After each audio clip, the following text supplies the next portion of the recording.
Voltamos à entrevista com a desembargadora federal Maria do Carmo Cardoso. Desembargadora, falando ainda sobre as ações de execução fiscal, o que pode ser feito para diminuir esse acervo? Lívia, é o seguinte, você foi ótimo tocar nesse assunto. Realmente, execuções fiscais no Brasil é um gargalo grande na Justiça Federal, e como lhe disse, hoje nós temos um acervo imenso de execuções fiscais. Para eu ter ideia, nós temos uma vara em Contagem que já nasceu com 50 mil processos de execução fiscal. Já nasceu sofrida, né? Velhinha. E hoje, diante desse quadro, nós trouxemos para os núcleos de conciliação, eu levei uma proposta ao presidente do tribunal e juntos fizemos o tribunal, capitaneado, eu capitaneei esse assunto, esse estudo, no sentido de, me utilizando de um estudo feito pelo IPEA, que demonstra que no Brasil 70% das execuções fiscais significam 0,000 alguma coisa. E diante desse estudo eu fiz um projeto junto à Procuradoria da Fazenda Nacional, na época ainda com o ministro Levi, doutora Adriana, como era a Procuradora-Geral da Fazenda, demonstrando que, conforme estudo do IPEA, um processo no Brasil, neste caso, uma execução fiscal, ainda na primeira região nós temos os processos, as execuções fiscais ainda em física, processo físico, fazendo estudo dos insumos gastos. Hoje no país, hoje no Brasil, um processo custa anualmente R$10 mil para a União. R$10 mil por ano é muita coisa. Há processos que estão lá há mais de 20 anos, cobrando valores ridículos de R$500, R$600, R$1.000. Não é que o valor seja ridículo pela sua natureza, pelo devedor que deveria cumprir seu papel, o contribuinte tem que pagar o que deve, isso aí não abro mão disso, mas o problema é, diante dessa situação nossa, dessa máquina que nós temos, você provocar máquina judiciária, o custo de um processo desse não poderia mais, não é mais viável, não tem como viabilizar isso.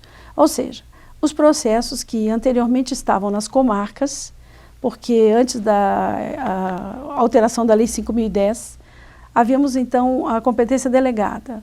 Os processos eram ajuizados nas comarcas, no domicílio do devedor. Então, o juiz da comarca sempre foi reticente a ser juiz de execução fiscal, substituindo o juiz federal. Isso realmente é uma realidade, tanto é que agora já modificou esse dado. Então, essas execuções eram propostas nessas comarcas, mandava-se citar o devedor, por vezes o cartório não fazia citação, lá ficava o processo, 10, 15 anos. Até que foi instalada a Justiça Federal. Nós temos um caso exatamente de uma comarca, de Feira de Santana, e quando foi instalada a Justiça Federal, os processos todos foram para lá. Os juízes federais, muitos, vendo aquele dado de 10, 15 anos e uma citação, declararam prescrição intercorrente. Só que não era possível, porque não houve uma citação válida. Então o processo vinha para o tribunal em apelação, eu por várias vezes dei provimento a essa apelação, muito sofrida, porque eram valores irrisórios e o tempo, não se encontraria mais o devedor e seus bens, isso com certeza. Voltava esse processo para a Feira de Santana, já para a Vara Federal, e lá tentava-se, ou seja, mais custos, mais gastos e nada.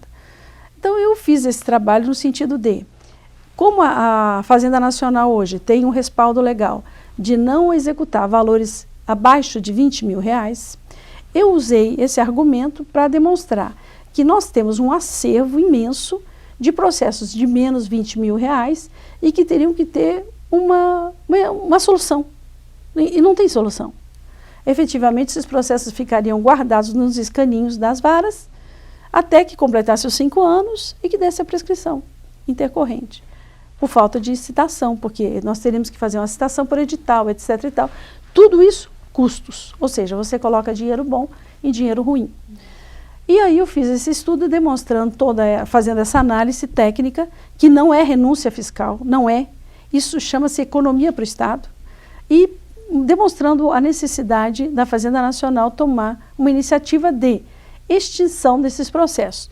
Os ajuizados, essas execuções ajuizadas, elas deveriam ser extintas, desistência das execuções e, em segundo grau, por exemplo, no meu gabinete, nessa situação eu tenho mais ou menos 3 mil processos.